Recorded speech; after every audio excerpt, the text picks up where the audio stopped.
вопрос докладчику. Уважаемый Серик Макашевич, в проекте налогового кодекса введена новая норма по определению понятия «экономически необоснованные действия». Считаю, что данная норма весьма обширная, размытая, что может привести к его субъективному применению и злоупотреблению со стороны налоговых органов. В этой связи у меня вопрос. Чем необходимость введения такой расширяющей нормы, тогда как в действующем налоговом кодексе определены действия, которые являются основанием для извлечения налоговых выгод? Это первый вопрос. И второй вопрос.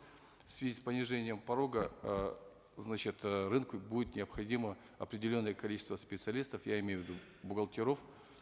Есть ли у вас расчеты, какое количество бухгалтеров потребуется рынку и готов ли рынок к этому?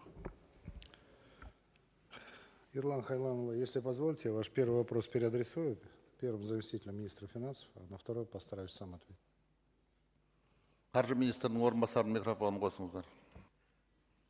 Сұрағыңызға рахмет. Относительно экономически обоснованности действий, такая норма, она не новая, она в мире применяется, и мы также с нашими коллегами международный опыт изучаем. Да, на сегодня порой формальные признаки ведения бизнеса не соблюдаются, но по сути это уход от налогообложения, те же самые схемы. Для этого мы принципы вот эти закладываем по экономической обоснованности действий. Если все формальные действия условно были направлены для минимизации налога, как вот сейчас мы наблюдаем, мы, естественно, будем принимать меры и направлять уведомления. Для этого мы прописываем данную статью. И сейчас, например, в строительной отрасли, в торговле мы это широко применяем, видим через систему управления рисками. И в кодексе мы это как уточняющую норму прописываем. Спасибо. По второму вопросу, нынешний уровень информатизации, в принципе, позволяет применять онлайн-бухгалтерию достаточно широко. Для определенного уровня развития компании, естественно.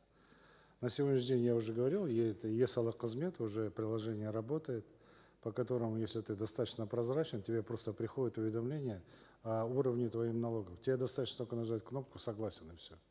Считай, что ты налоги уже оплатил. Подобного рода подходы будут сделаны и в рамках увеличения количества плательщиков. Те, кто не хотят быть достаточно прозрачными, вынуждены будут заводить бухгалтерию. То есть это будет персональный бухгалтер, либо будет пользоваться услугами бухгалтеров. Естественно, налоговый комитет получил задачу максимально автоматизировать все формы отчетности, которые на сегодняшний день есть, касающиеся всех видов налогов. Поэтому мы будем двигаться навстречу друг другу, с учетом того, что сейчас идут различного рода послабления вообще в администрировании налоговой системы. Когда, допустим, бизнесмен не сдает декларацию, уже говорили об этом, это считается не нарушением, а декларация заполнена с нулевой суммой. У него будет возможность завтра сделать корректировку.